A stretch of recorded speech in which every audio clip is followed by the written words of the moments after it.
Chapter 19 of The Science of Being Great by Wallace D. Wattles. This recording is in the public domain. A View of Evolution.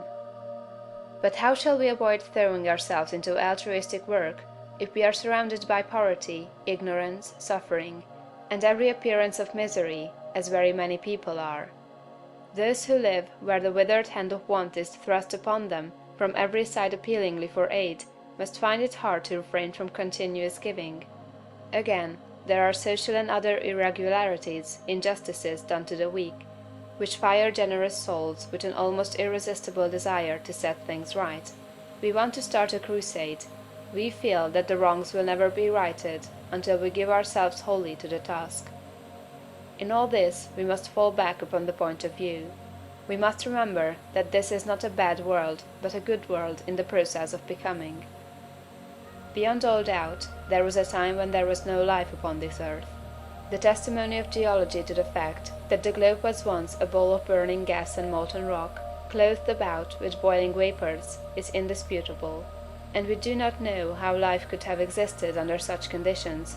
That seems impossible. Geology tells us that later on a crust formed, the globe cooled and hardened, the vapors condensed and became mist or fell in rain. The cooled surface crumbled into soil, moisture accumulated, ponds and seas were gathered together, and at last somewhere in the water or on the land appeared something that was alive. It is reasonable to suppose that this first life was in single-celled organisms, but behind these cells was the insistent urge of spirit, the great one life seeking expression. And soon organisms, having too much life to express themselves with one cell, had two cells and then many, and still more life was poured into them. Multiple-celled organisms were formed, plants, trees, vertebrates, and mammals, many of them with strange shapes, but all were perfect after their kind, as everything is that God makes.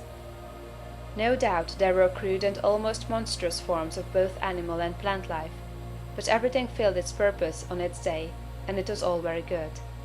Then another day came, the great day of the evolutionary process, a day when the morning stars sang together and the sons of God shouted for joy to behold the beginning of the end, for man, the object aimed at from the beginning, had appeared upon the scene.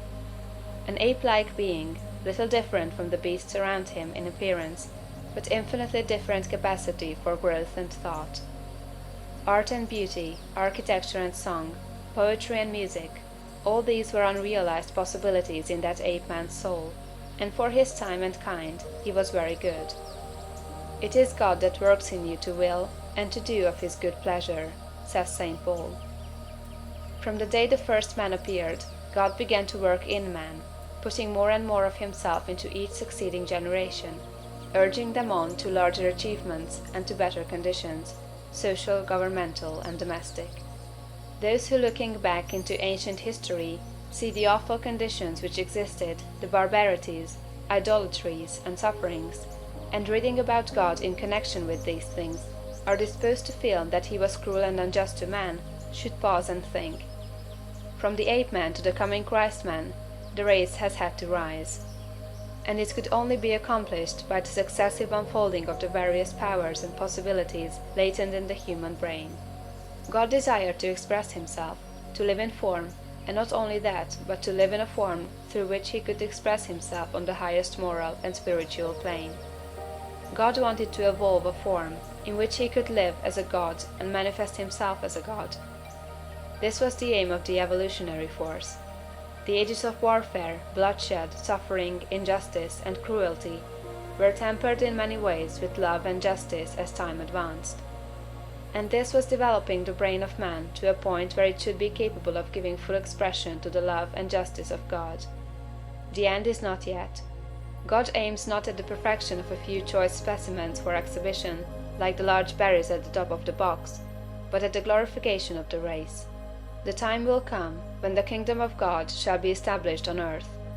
The time foreseen by the dreamer of the Isle of Patmos, when there shall be no crying, neither shall there be any more pain, for the former things are all passed away, and there shall be no night there. End of chapter 19.